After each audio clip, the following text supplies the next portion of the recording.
अपने non biological PM साहब के कार्यकाल में सदन में क्या कुछ हो जाए ये कहा नहीं जा सकता है। एक और जहां कानून व्यवस्था के जिम्मेदार गृह मंत्री अमित शाह कानून बनाने वाले बाबा साहेब भीमराव अंबेडकर पर ही सवाल उठाने लगते हैं, तो अब देश भर में शिक्षा और नैतिकता का पाठ पढ़ाने वाले विभाग के मंत्री के भी बोल बिगड़ चुके हैं। उनके इस बोल से न सिर्फ बीजेपी की बड़ी फजीहत हो रही है, बल्कि इस मामले को एक महिला सांसद ने बीजेपी की जमके इस पे क्लास लगा दी है। इससे बीजेपी बुरी तरह से फंस गई है। बीजेपी के शिक्षा मंत्री ने कौन सी शर्मनाक हरकत की है और क्यों महिला सांसद को विशेषाधिकार हनन की नोटिस देनी पड़ी है, ये सब कुछ आपको अपनी रिपोर्ट में बताने वाली हूँ। साथ ही इस पर भी बात करने वाली हूँ कि कैसे बीजेपी ने पूरे मामले में जो इस तरीके से बुरा फंस गई है। नमस्कार, आप देख रहे हैं 4 PM और मैं हूँ आपके साथ सिमरन। देश के बजट सत्र के दूसरे सेशन के पहले दिन जहाँ एक और देश की वोटर्स लिस्ट को लेकर बड़ा हंगामा हुआ, दूसरी ओर प्रश्नकाल के दौरान शिक्षा मंत्री धर्मेंद्र प्रधान ने एक विवादित बयान दे दिया है। इसी को लेकर दूसरे दिन संसद में गजब का एक्शन देखने को मिला। आपको बता दें कि राज्यसभा सत्र के अगले ही हंगामा शुरू हो गया। एक और जहां डीएमके ने सदन में शिक्षा मंत्री के आगाज के साथ ही हंगामा शुरू कर दिया, दूसरी ओर शिक्षा मंत्री के खिलाफ पहले दिन ही विशेषाधिकार हनन का नोटिस भी सांसद कानीमोची की ओर से दिया गया है। इसमें आरोप लगाया गया है कि 3 भाषा के मुद्दे पे मोदी के शिक्षा मंत्री धर्मेंद्र प्रधान का रवैया बिल्कुल सही नहीं है। आपको बता दें कि केंद्रीय शिक्षा मंत्री धर्मेंद्र प्रधान ने नई शिक्षा नीति के तहत 3 भाषा नीति को लेकर चल रहे विवाद पर तमिलनाडु में सत्ताधारी पार्टी डीएमके की कड़ी आलोचना की। लोकसभा में अपने संबोधन के दौरान उन्होंने कहा कि डीएमके तमिलनाडु के छात्रों के भविष्य की कीमत पे राजनीति कर रही है। धर्मेंद्र प्रधान ने राज्य सरकार पे जो है हिंदी और संस्कृत के खिलाफ पूर्वाग्रह रखने और भाषाई भेदभाव को बढ़ावा देने का आरोप लगाया। प्रधान ने संसद में कहा कि डीएमके सरकार जो है राज्य में बहुभाषावाद के खिलाफ माहौल बना रही है। केंद्र द्वारा लागू 3 भाषा सूत्रों को तमिलनाडु जो है वो सरकार राजनीतिक कारणों से लागू नहीं कर रही है। प्रधान ने कहा कि हिंदी और संस्कृति को लेकर गलत धारणाएं फैलाई जा रही हैं। छात्रों को उनके अध्ययन के विकल्पों से वंचित किया जा रहा है। हालांकि इस दौरान मोदी के शिक्षा मंत्री कुछ ऐसा भी बोल गए जिससे मोदी सरकार की गजब किरकिरी हो गई। पूरा संसद इस पूरे मामले पे उबल पड़ा। एक और जहां कांग्रेस ने उनका समर्थन किया, दूसरी ओर राज्यसभा में मल्लिकार्जुन ने कड़ा विरोध जताते हुए बीजेपी को ललकारा है। मल्लिकार्जुन ने क्या कुछ कहा है, आप भी एक बार सुन लीजिए। मेरे को ये कहना है कि इस देश के एक भाग को और एक भाग के जनता को अगर आप उनके स्वाभिमान को ठेस लगाने की बात करेंगे और आप ये कहेंगे कि अनकल्चर्ड, अनसिविलाइज्ड और वो मानव नहीं है, अगर ऐसा कहते हैं तो आप मंत्री से इस्तीफा लो।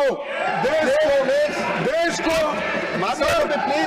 को डिवाइड करने की बात कर रहे हैं, देश को तोड़ने की बात कर रहे हैं और देश को डिवाइड करने।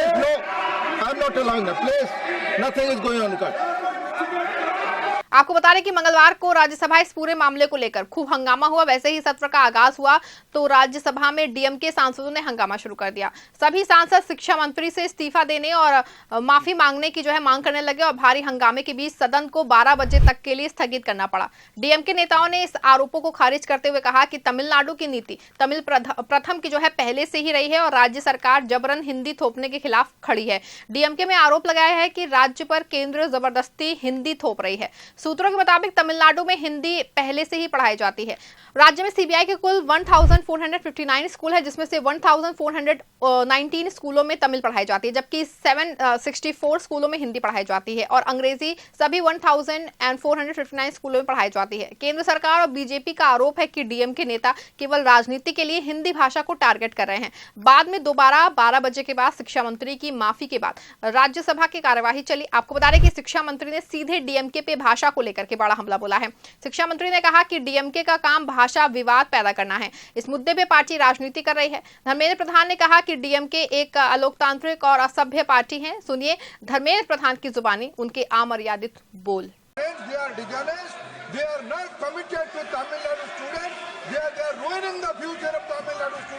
Their only job is to raise language passion.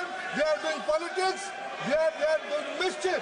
This is unfortunate in the federal state. They can't allege allegations, put allegations against government of India. They are misleading nation. They are doing injustice.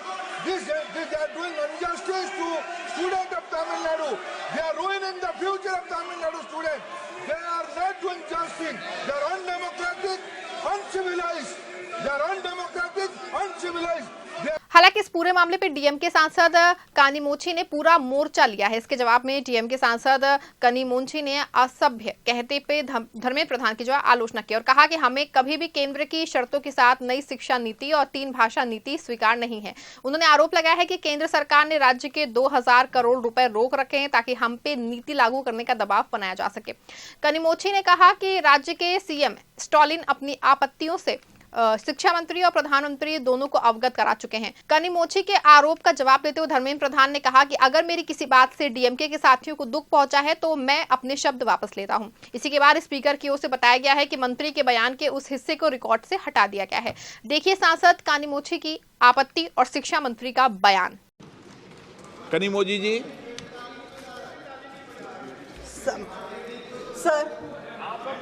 Sir, I am very pained today. Wait, camera. Very pained and hurt that the minister, in his reply in Parliament today, has called the members of Parliament, the Tamil Nadu government, and the people of Tamil Nadu uncivilized.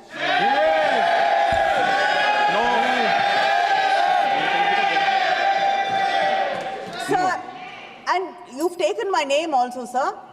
I'd like to explain. Sir, the truth is that members of Parliament... Sir, that is not enough, sir. Let us speak, sir. Sir, and met the minister representing that SSA funds have to be released to Tamil Nadu. And the minister from Tamil Nadu also was there in the delegation.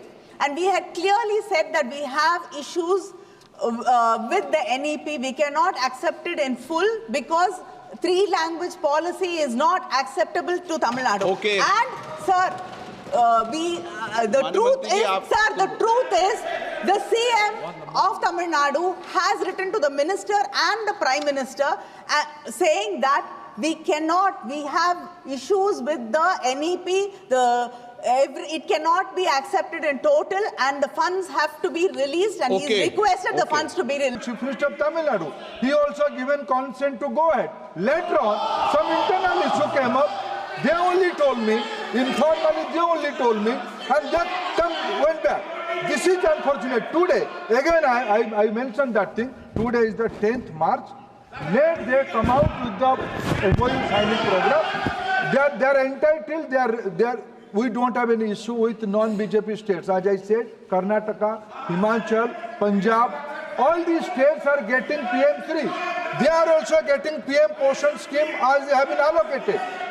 They should come to the constitutionality, they should come to the policies, what they have agreed, they should respect that.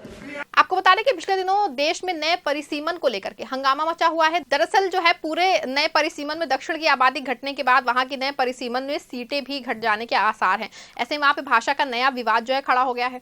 दक्षिण भारत के लोग चाहते हैं कि नया परिसीमन है 1971 की परिसीमन के आधार पे हो, लेकिन ऐसा होना आसान नहीं दिख रहा है। इस पूरे मामले को लेकर आपका क्या मानना है? क्या शिक्षा मंत्री ने जिस तरह की भाषा का इस्तेमाल किया है, क्या ऐसा बयान शिक्षा मंत्री को देना चाहिए था कि नहीं देना चाहिए था? क्या सरकार ने जो अपनी बात मनवाने के लिए तमिलनाडु सरकार के पैसे रोक रखे हैं, ये कितना उचित है? अपनी राय कमेंट में बताइएगा और इस खबर को ज्यादा से ज्यादा लाइक और शेयर करिएगा। धन्यवाद।